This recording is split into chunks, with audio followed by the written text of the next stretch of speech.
All right, ladies and gentlemen, tonight you do have homework. So your job is to complete what I'm doing in class. So today in class, I'm going to plan out your essays for you. And then tonight, hopefully I'll plan out every single component of it. And then you have to just handwrite it out. It's really not that hard. I'm even going to start it for you in class. So tomorrow it is due. It is worth 10 points. So these are easy points. It's also the beginning of the semester. I'm literally going to do the work for you. All you have to do is like pull it together. You can handle this. Yes. So let's talk about it. So you've never seen an FRQ before. This is what an FRQ is. But I want to talk about the formatting of your exam. You do not have to write this down. Just sit there and just listen and just be amazed by my intelligence. There's no intelligence here. It's not hard. So your AP Psych exam. Your AP Psych exam is on May 12th. It's at noon. You are the noon exam. You will be on campus at 11:15. You will go into the room at 11:30. The exam starts at noon. It starts at noon. Like they say, begin at noon. So, in case you didn't remember that from last year, there was tons of problems with people showing up late and people not being let in. You're showing up at noon. So you will be on campus by 11:15. You'll go into the gym at 11:30. Your exam is at noon. You're also the biggest exam on campus. AP Psych, there's more people taking AP Psych than any other exam. So, what does the actual exam look like? There are two parts. The first part is 100 multiple choice questions. Okay, you have 100 multiple choice questions, and you have 80 minutes to do it. So an hour and 20 minutes. You have 80 minutes to complete it. Okay, this is very, very manageable. It's not really a time crunch. It's actually kind of the perfect time. The AP gods of psychology are like logical human beings. And they're like smart and they understand things and they think through things. And it's very logical and linear why they make decisions. The AP world gods are evil and horrible and they enjoy hate and fire and brimstone. The AP Psych ones are very, very logical. Why? I don't know. We would know, like, what do they do? Yeah. So you have 55 questions, primary source-based questions, and you have 50 minutes to do it. Why? Why? No idea. But you people get a nice lounging hour and 20 minutes to answer 100 separate questions. Makes no freaking sense, but it's good for you. Shit for AP World. Moving forward. So you have 100 questions. You have 80 minutes to do it. Then you take a 15-minute break. You go outside and you stand outside and do whatever weird things you people do. Then you come back in and then you have 2 FRQs or 2 free response questions. You have 50 minutes to do it, which is very logical, very much easy time management. Every single person practically finishes unless you just took a nap in the beginning because you're a moron. Okay? It is very, very logical. Okay? So, for your FRQ, now, this is worth 66% of your exam. This is worth 33%. Yes, and there's some smaller things. I know. Okay, fine. By the way, this is why we go so hard on the multiple choice, because it's worth 66% of your exam. So, ladies and gentlemen, out of the 100 questions, if you get 70 questions correct, which means you got 30 wrong, you get a 3 without writing an essay. That's so great. So, ladies and gentlemen, I really push the multiple choice. I think if when you see this math, you understand why I really push the multiple choice. So, I really push the multiple choice because at the end of the day, if we can all guarantee ourselves a 3 before we even put pen to paper on that FRQ, that's pretty damn awesome. Now, keep in mind, there are some really hard questions on this test. There are some really easy questions on the test, and there are a lot of things in the middle. Now, everyone says AP Psych is one of the easier tests. It is in comparison to some like APUSH and AP World explicitly, but it's still an AP test. The national average for this exam is only 57%. Plants last year was 62. What was yours? 91. I was just making for that. I already knew the answer to the question. With that being said, ladies and gentlemen, we are going to take this test incredibly seriously. You're going to hear people like, oh, I didn't really study for it. It's AP Psych, who cares? Like, they're not going to do well. We have been taking it seriously, and that's why we're going to do well and why we're going to continue to do well. But I hope this justifies why we work as hard as we do and why we take a test every single week. Do you see why we're doing it? Because if we can get 70 questions right, we already passed the damn exam. So, over here, for the FRQ, it's only 33%. So essentially, your FRQ is getting you your 4s and your 5s. That's practically it. Because we're all going to do well enough on the multiple choice. We're all practically going to, if not get the 70, we're going to be close enough that even if we kind of vomit on the page and like write one thing correct, we get to pass. So you shouldn't be freaking out about the FRQ. The reason why we haven't talked about the FRQ is because the FRQs are not that serious. You're going to see today, they're really not that hard. They're worth 33%. There's 2 of them. You have 50 minutes. Everything about them is very, very manageable. There's a very easy format, nothing really tricky, and it's very straightforward. So this is what your exam is going to look like on May 12th. Any questions about the formatting of the actual exam?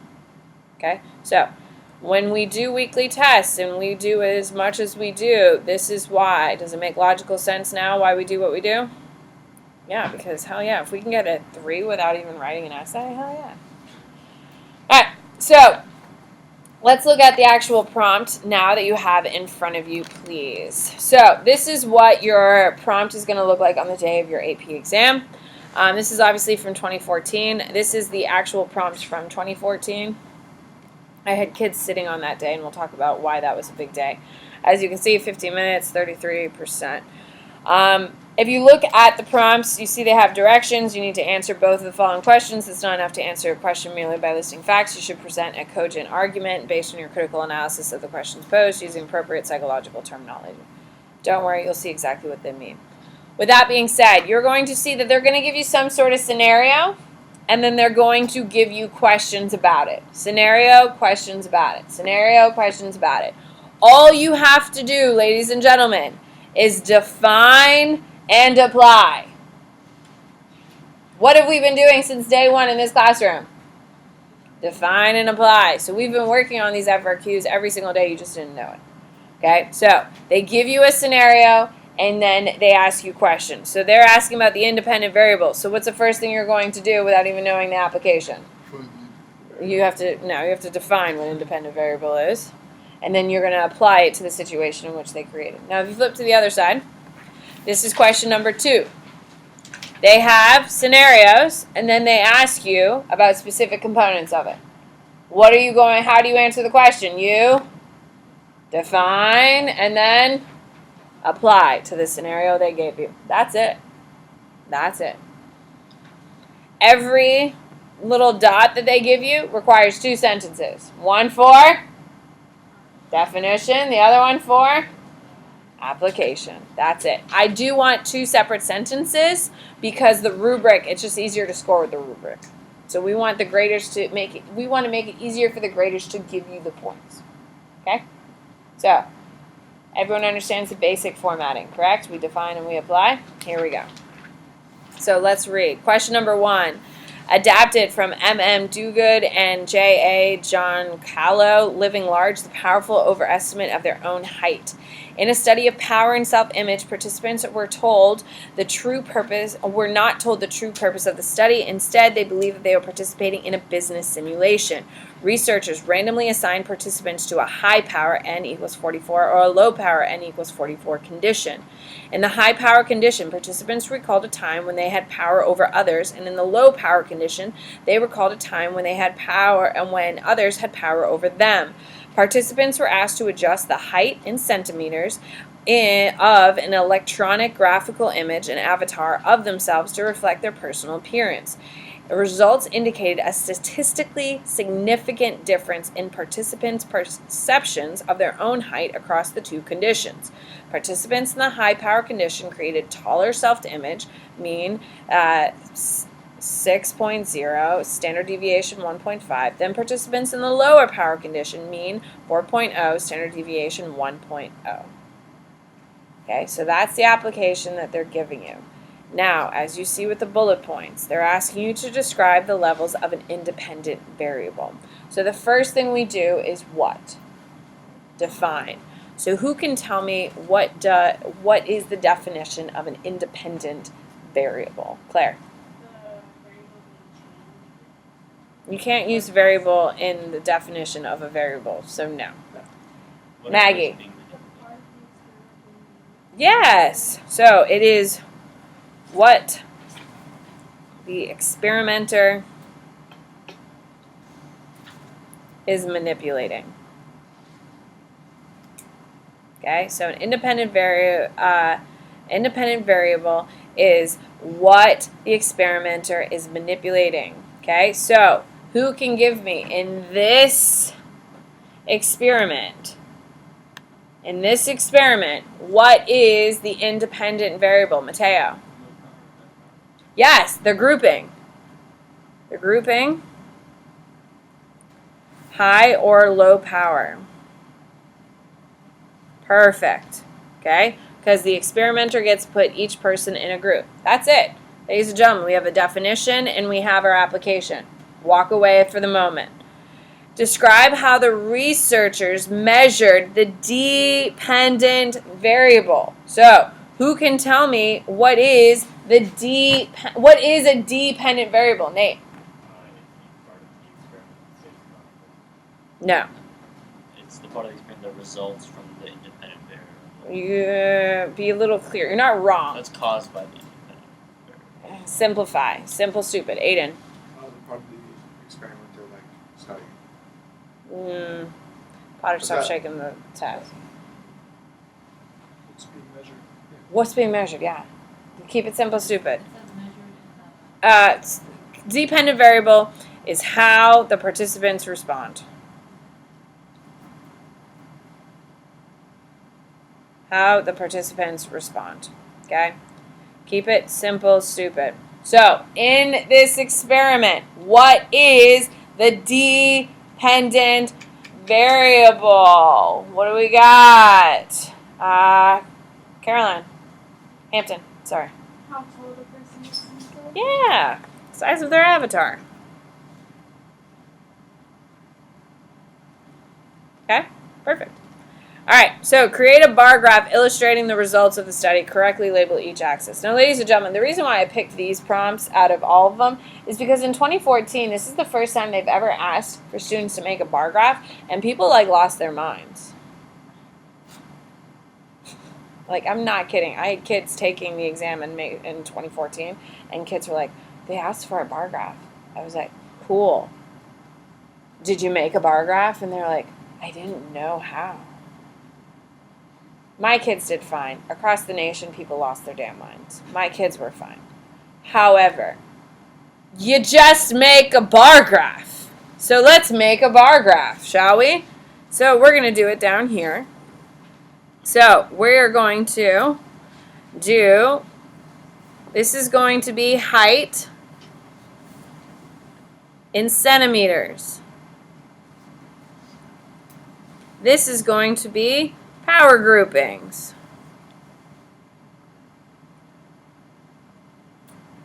Okay, the first one is 6. 6 centimeters. Okay, and this is your high power group. So I'm going to label high power. Then you had 4 centimeters, which I'm going to label now low power. That is all they wanted, ladies and gentlemen.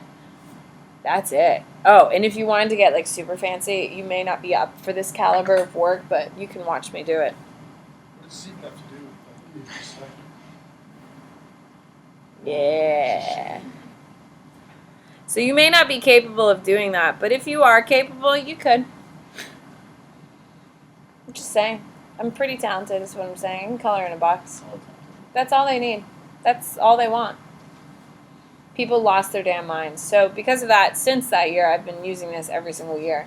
When they say create, now there's a lot of information. Like, I'm not gonna lie to you, I don't really understand what this N44 shit is.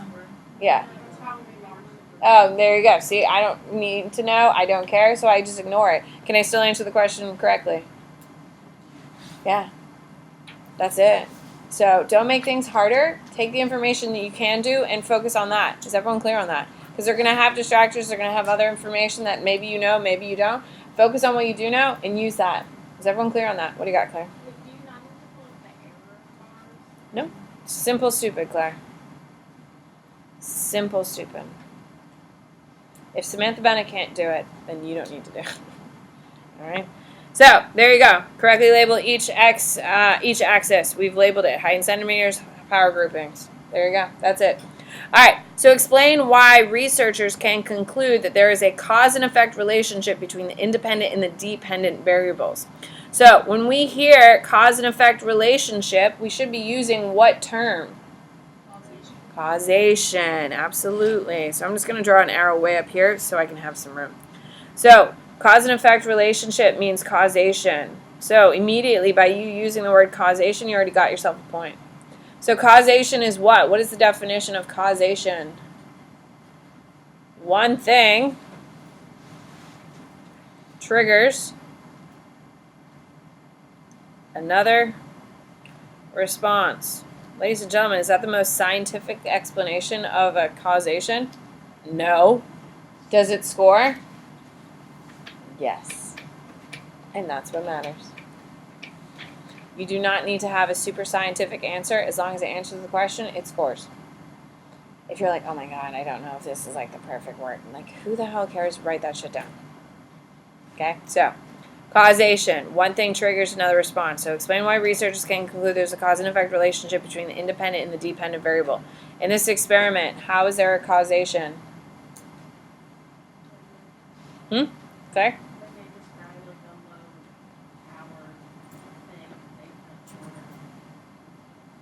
When people told times of low power,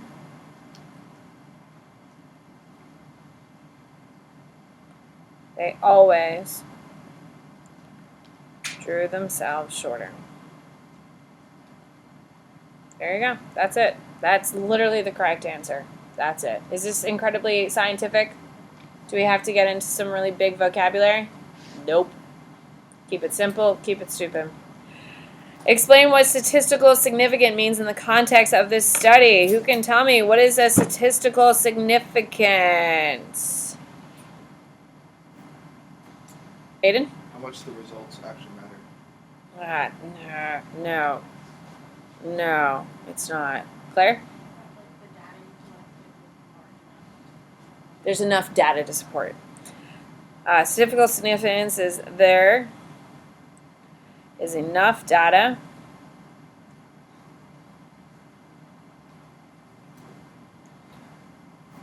to say something is happening here. Is this the most scientific explanation? Nope. Does it score? Yes, it does. So, ladies and gentlemen, is it statistically significant if one person out of 1,000 tripped and smashed their ice cream into the ground? No. But if 700 out of 1,000 people trip while eating their ice cream, is that statistically significant? Yes. Then you'd be like, well, what the hell is in this ice cream? Like, is it super heavy? Is that why people are falling? You know, like these are the types of questions you would ask. So, in this experiment, what is statistically significant? The mean of the height they were drawing themselves at. Okay, sort of. Maggie?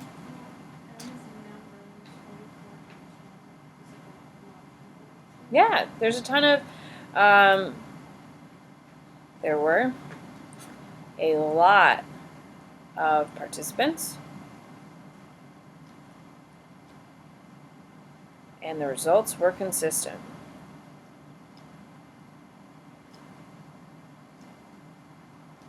There you go. 88 people, just to be more specific. All right. Explain why debriefing would be necessary in this study. Who can explain to me what debriefing is? What is debriefing? Samuel. After the study had ended, the experimenter gives a rundown of what the results were and what they meant.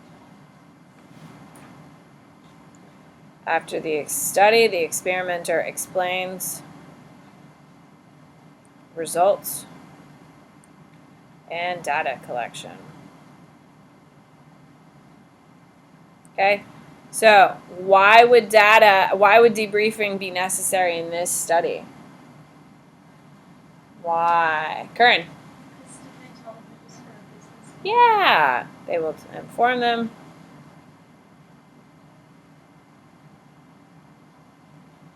They are not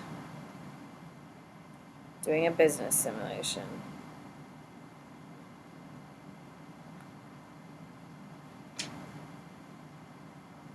That's it. Okay, so take out that blank sheet of paper you have. Okay. Of course you have your name on it because you're turning it in. So let's make sure our name is on it. However, for the AP exam and for tomorrow to get your points, you have to label this question number 1. Because if you write both of your essays and you don't label them, they won't score them, which means you get 0. Let me say that again. If you don't label your answers, you don't get them scored, which means you got a 0. So label your damn answers. This is question 1.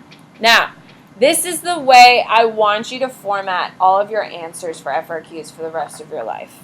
For me, for AP Psych. If you do this shit in AP World, I'd be livid. But AP Psych is perfect.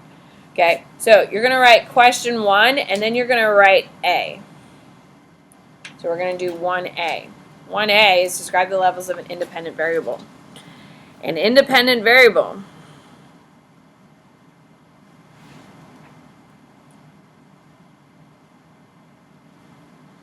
is what the experimenter is manipulating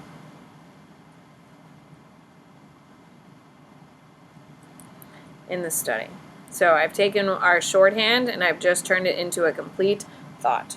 Everyone clear on what just happened there? You saw exactly what we've planned and I just turned it into complete thought.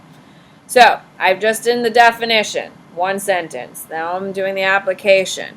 Now, this is the first time we're referencing this experiment, so I'm going to address what the experiment is.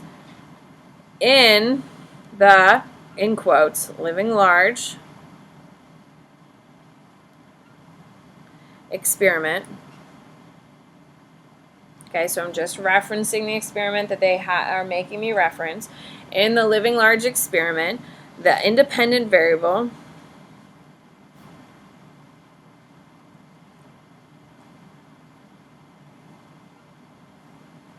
is the grouping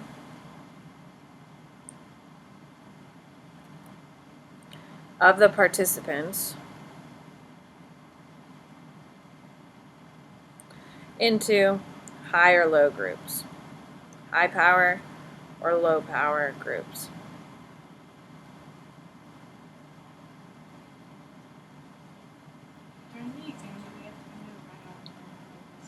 Yes, absolutely. You have 50 minutes. It's honestly a long amount of time, honestly.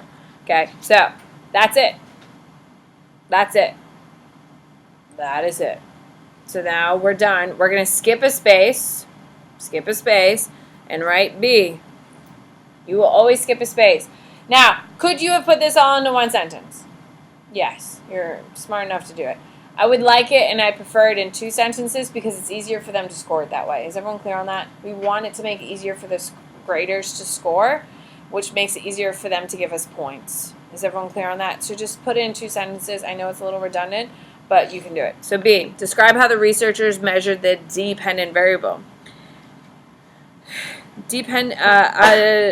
A dependent variable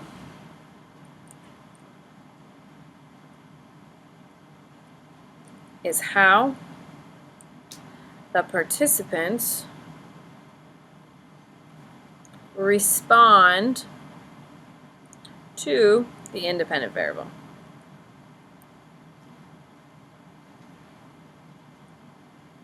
There you go. Period. Done. Okay. In this experiment, I am not going to rewrite the name. I've already referenced it once. I'm done. In this experiment, the dependent variable is the size of the avatar.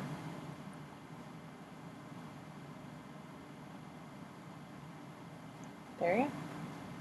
That's it. Okay, so C, you're just going to recreate the chart we already did. Everyone understand exactly how we're answering question number 1?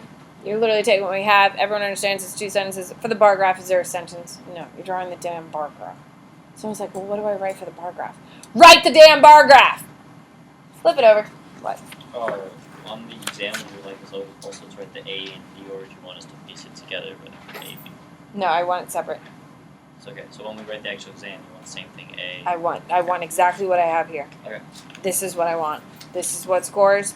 This keeps it clean. It makes it easier for people to score. What? If we're going to say independent variable like 100 times, and I think next to the first independent Yeah, you variable, can if you want to. Okay. But then it won't happen like that. They'll ask for it once. All right. So, everyone, for tomorrow, you have to finish writing out all of 1, which we've already planned. All you got to do is, line it all up. You also have to turn in number 2. Is everyone clear? So we're going to plan out number 2 together right now. So hopefully tonight all you have to do is kind of put it together. Does that work for you? Okay, so tomorrow, question 1 and 2 completely written out is what is due. It's worth 10 points. That's due tomorrow.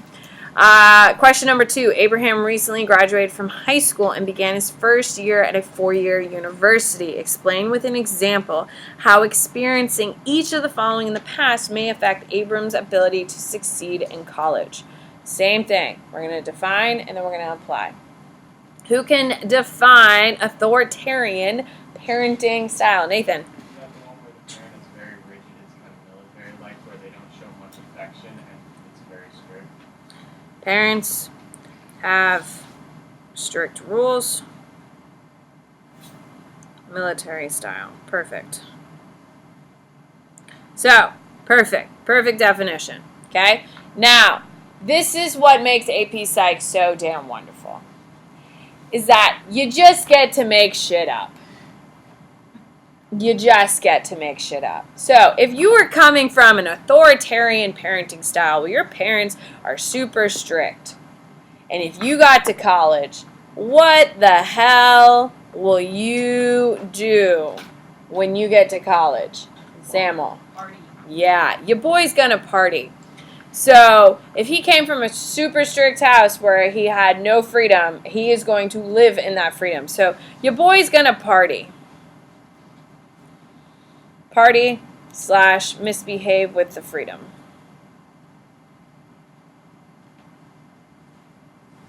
With this new freedom. Okay, that's it. So, do we know that for a fact? No. Did we just make that shit up? Yes, and it scores perfectly. Welcome to AP Psych. Okay, identity versus role confusion. What is identity versus role confusion?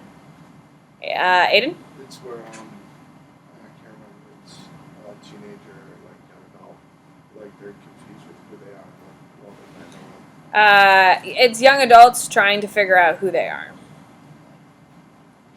To figure out who they are. And this is your stage of development according to Erickson, by the way. You don't even need to know Erickson to get the damn point, by the way. You just need to know it's people trying to figure out who they are. So if you are struggling with trying to figure out who you are, how is that going to affect you in college? Claire? Oh, could be a victim. Peer pressure. Now, I would never come up with that answer, Claire. But that answer scores. You could say that maybe you change your major 10 times because you're trying to figure out what you want to be when you grow up. My answer scores. Your answer scores. Whatever bullshit answer you had in your head also scores. As long as it makes some logical sense. It's wonderful. Okay? Unconditional positive regard. What is it? Zach? Thank you so much. I've never heard that term. That's very sad for you. I hope that's not true. Who can tell Zach what unconditional positive regard is? Drew, what is it? Rex? Is this when like you keep on like spoiling your children and they hate you? No. Your parents love you no matter what. No, the kids hate the parents. No. Is there one? There is, but that's not it. Your parents love you no matter what. That's unconditional positive regard. It's not people love you no matter what, because people suck and people don't love you for all of your flaws. It's your parents are supposed to love you no matter what. So, what could be a scenario that Abram's parents love him no matter what? What do you got? Nathan? Yeah, fails out of school. But mom still loves him. Nope, that's like super disappointing. Okay? Guys, that's it. We made up half that answer. It's pretty awesome. Kind of relieving. Yeah, it's awesome. In AP World, you have to have like 10,000 pieces of evidence that have to be all factually right. This shit, you're literally making things up. It's fantastic. Abraham's first year was very difficult. He found that he was not successful at... Oh, by the way, I had someone point this out earlier today, and I thought it was a really great point. These have nothing to do with each other. You can't have unconditional positive regard if you have an authoritarian parent. Does that make sense? So, you can't. So, with that being said, they don't have to have anything to do with each other, and you're not trying to make these all work together. They're completely independent. This is A, this is B, this is C. Answer A, define, apply. Answer B, define, apply. Answer C, define, apply. Do not try to tie them together. There's no relationship. Is everyone clear? Someone asked me that earlier. I thought it was a really great question. Abram's first year was very difficult. He found that he was not successful as he would have liked. Explain with an example for each of the following may help Abram be more successful in the future. All right, what is divergent thinking? Catherine? The ability to come up with multiple solutions to one problem. Multiple solutions to one problem. Perfect. To one problem. Okay, so what is one way that if Abram was more divergent, he would be more successful? What would be an example, Potter? You could correctly assess what the problem was and why it wasn't having success. Sure. Assess all the ways he was not successful in his first year. Question. What do you got? Are we simply grading content, or are they also looking at like somewhat proper grammar and No, spelling? they don't give a shit it? about that. Nope. All right, elaborative rehearsal. What is elaborative rehearsal? Mateo. All right, it is long-term memory. I will give you LTM. But what is elaborative rehearsal? Bernstein. Like, taking that information and applying it to things right now. Yeah, it's like, let's even make it, it's making new information, making songs from This is a terrible explanation. Elaborative rehearsal is like my dear aunt's mnemonic device. Yeah, it's like mnemonic devices that have like a length to it. Like what's the stupid one for all the planets? My very energetic mother just made us nachos. Yeah. Serve us. That's Just where there's a difference. served Well, you gotta not- take nachos. served us. Well, nachos. depending on your teacher, it has a different Yeah, mnemonic it used device. to be something about pizza because Pluto's good. Sure. Clearly it didn't stick. Well, yeah. So elaborative rehearsal is making. Stop shaking the desk, Potter. Is I don't do it on purpose. I know you don't, but you're also like causing like Yeah, I know. incapable thoughts. Long-term memory is making. Fine, mnemonic. I'm blaming Potter for this one. Mnemonic devices for new information. What, my darling? Sure, I don't care. Like literally, as long as it covers it. So, what would be an example of how we could use elaborative rehearsal, Samuel? Finding better ways of presentment in like art classes. Okay, but we have to have a little bit more specific. So making non-devices for classes needs start limit. Okay, kind of. You need a little bit more specificity to that. What do you got? Yeah, writing a rap song. This guy's a rapper. His name's Abraham. Writing a rap song. It's just Abram. Abram, fine. He's even cooler now, I guess. I don't know. Writing a rap song for his hardest content. Sure. There you go.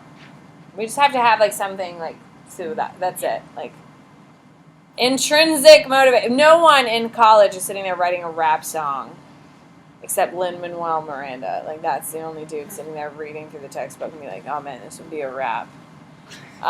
Intrinsic motivation. What is it, Aiden? It's where you get like motivate yourself. Yep. Motivate yourself to accomplish. Okay, so what would be an example of something our boy Abram could do to be more successful? What do we got? Grace. Well, if you want to succeed in like a certain major, then you Read That's not intrinsic, that's external. Read inspirational quotes. Sure. He should read inspirational quotes every day. Call all Relay for Life team captains and participants. The next mandatory Relay for Life meeting is after school at 3:35 in Mr. No's room. Every day. This is such a weird thing, but yeah. Do you read inspirational quotes on the reg? No, I just see them on every white girl's Instagram story. There you go. That's right. White girls love that shit, man. Hope you all have a good day. See you next You don't, huh? I don't have That'd any be either. looked at me accusingly, and I'm like, I'm sorry. I'm just Yeah, but it is a white girl thing, though. Yeah, it is. So, all I can make some. right, here we go. Self-efficacy. What is self-efficacy? Live, love, love. Zach, what is self-efficacy? It's another word. I just don't know. I don't know why you keep asking the hardest. Well, because you keep talking as I was waiting for you to stop, so I decided I would just include you in this awkward conversation now. Yeah, I would say it's quite awkward as well, but I still don't know what the word is. Self-efficacy is when you advocate for yourself. Right? I'm not talking. You guys know what self-efficacy is? Yeah, okay.